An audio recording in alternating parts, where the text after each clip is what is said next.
Marco നായകൻ ഉണ്ണി മുകുന്ദൻ തന്റെ പുതിയ ചിത്രമായ ഗെറ്റ് സെറ്റ് ബേബിയുമായിട്ടാണ് പ്രേക്ഷകർക്ക് മുന്നിലെത്തിയത്. വിനയ് ഗോവിന്ദ് സംവിധാനം ചെയ്ത ചിത്രത്തിൽ നിഖില വിമലാണ് നായിക.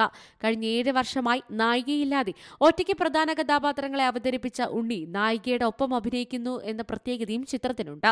ഒരു നടൻ എന്ന നിലയിൽ അത് തന്റെ പരിമിതിയാണെന്നും ഒരു പ്രണയ നായകനായി അഭിനയിക്കുന്നത് ഒരു വെല്ലുവിളിയാണെന്നും അദ്ദേഹം സമ്മതിച്ചു. വൾഗർ ഡയലോഗുകളും സെഷ്യൽ തമാശകളും ഇല്ലാതെ ക്ലീൻ ചിത്രമാണ് ഗെറ്റ് സെറ്റ് ബേബി എന്ന് കഴിഞ്ഞ ദിവസം ഒരു അഭിമുഖത്തിൽ ഉണ്ണി പറഞ്ഞിരുന്നു. സിനിമയുടെ പ്രമോഷനുമായി ബന്ധപ്പെട്ട മറ്റൊരു അഭിമുഖത്തിൽ തന്റെ no kissing no intimate scene പോളിസിയിൽ മാറ്റമില്ലെന്ന് താരം പറയുകയും ചെയ്തു. തന്റെ മിക്ക സിനിമകളും കുടുംബങ്ങൾക്ക് അനുയോജ്യമായ രീതിയിൽ നിലനിർത്താനാണ് താൻ ഇഷ്ടപ്പെടുന്നതെന്ന് നടൻ പറയുന്നു. രണ്ടുപേർ തമ്മിലുള്ള പ്രണയവും അടുപ്പവും കാണിക്കാൻ മറ്റു മാർഗങ്ങളുണ്ടെന്ന് ഞാൻ കരുതുന്നു. അതിൽ കിസ്സിംഗ് സീൻ തന്നെ വേണമെന്നില്ല. എല്ലാ വിഭാഗം പ്രേക്ഷകർക്കും കാണാനാകുന്ന സിനിമയാകണം തന്റേതെന്ന ആഗ്രഹമുണ്ട്. തന്റെ സഹപ്രവർത്തകർ അവരുടെ സിനിമകളിൽ പ്രണയരംഗങ്ങൾ ചെയ്യുന്നതിൽ ഞാൻ എതിർക്കുന്നില്ല. 2011 പുറത്തിറങ്ങിയ സീഡൻ എന്ന തമിഴ് ചിത്രത്തിലൂടെയാണ് ഉണ്ണി അരങ്ങേറ്റം കുറിച്ചത്. എന്നിരുന്നാലും 2012 പുറത്തിറങ്ങിയ മല്ലു സിംഗ് എന്ന ചിത്രമാണ് അദ്ദേഹത്തിന്റെ കരിയറിലെ വഴിത്തിരിവ്. ഈ ചിത്രം വൻ വിജയമായി. 2024 ജയ് ഗണേഷ്, ഗരുഡൻ, മാർക്കോ എന്നീ ചിത്രങ്ങളിൽ അദ്ദേഹം അഭിനയിച്ചു.